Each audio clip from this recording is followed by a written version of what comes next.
फकीर मोहन सेनापति। फकीर मोहन को अक्सर उत्कल व्यास कवि ओडिशा के व्यास के रूप में जाना जाता है। एक भारतीय लेखक, कवि, दार्शनिक और समाज सुधारक थे। उन्होंने उड़िया की विशिष्ट पहचान स्थापित करने में अग्रणी भूमिका निभाई, जो मुख्य रूप से भारतीय राज्य ओडिशा में बोली जाने वाली भाषा है। फकीर मोहन को उड़िया राष्ट्रवाद और आधुनिक ओडिया साहित्य का जनक माना जाता है। उनका जन्म 13 जनवरी 1843 को मल्लिकाशपुर, बालासोर, बंगाल प्रेसिडेंसी, ब्रिटिश भारत, अब ओडिशा में हुआ था।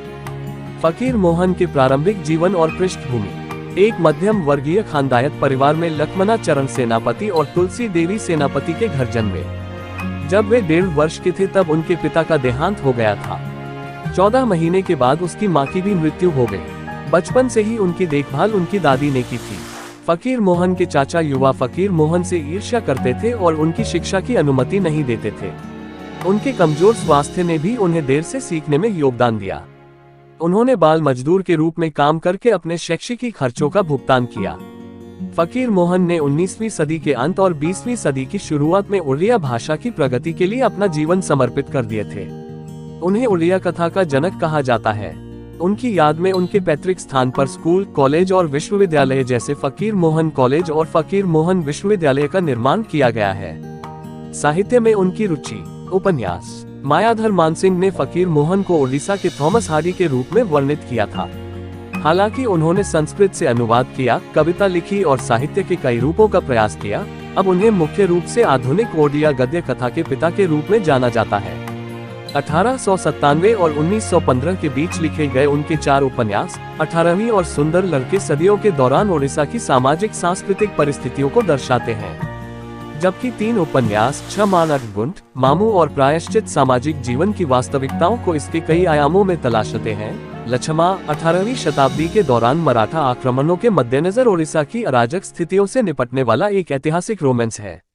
क्षमानगुंठ सामंती प्रभु द्वारा भूमिहीन किसानों के शोषण से निपटने वाला पहला भारतीय उपन्यास है।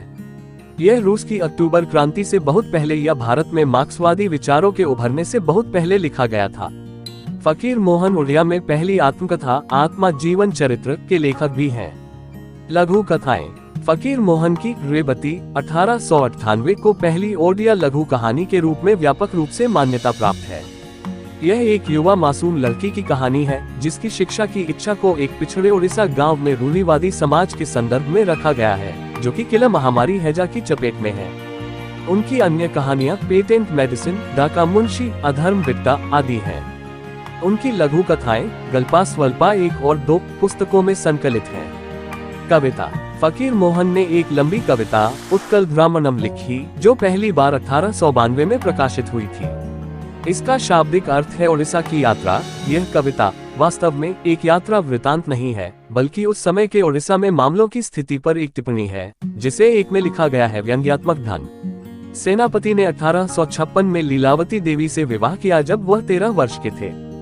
जब वह अपने पीछे एक बेटी छोड़कर 29 वर्ष के थे, तब उनकी मृत्यु हो गई।